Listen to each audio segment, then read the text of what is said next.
Good day everyone! Welcome to my YouTube channel. Ito nga pala si Rolly. Namalengke tayo guys at bumili tayo ng Ricardo para sa ating menu ngayon for today.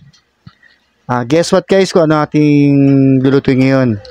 Siyempre, aminin ko na corned beef na may kasamang patatas at carrot. Ngayon guys, umpisa natin ang pagluluto. Maghihiwa na tayo ngayon ng carrot, tapos patatas para sa ating dagdag Ricardo sa ating corned beef na lulutuin. Ayan guys. At maraming salamat guys sa inyong patuloy na pagsuporta. Ito nga pala yung corned beef na pinili ko online sa aking pamangkin. Halagang 250 lang yan guys. Ito ang tamang pamamaraan ng pagbubukas guys. Kailangan dahan-dahan tayo sa pagbubukas para hindi tayo mahiwa. Matalim to guys eh. Yan, ito na siya guys.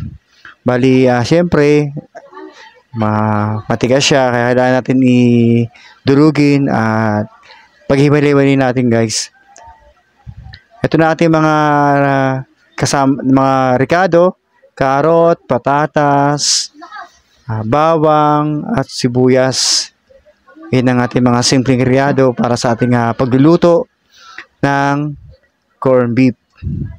Yun guys, magsasalang na tayo ng kawali. Painitin muna natin.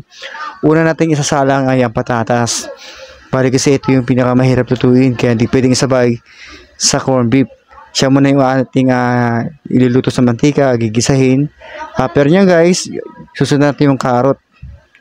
Yan. Halo-haloin lang natin ng konti para maluto siya sa mantika. Susunod natin guys yung bawang at sibuyas. Isinantabihan muna natin yung carrot para hindi ma-overcook. Saka yung patatas.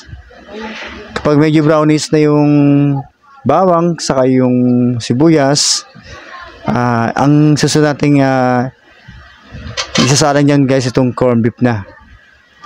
Yan. Bali, kompleto Ricardo na tayo guys. Bali, imimix na natin yung carrot, patatas, sibuyas, saka bawang. Halu-haluin na natin. Siyempre guys, kailangan meron tayong konting tubig para mag-neutralize yung alat ng corned beef natin.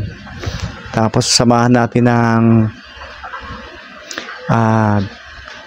magic sarap para medyo mag-iba ang lasa.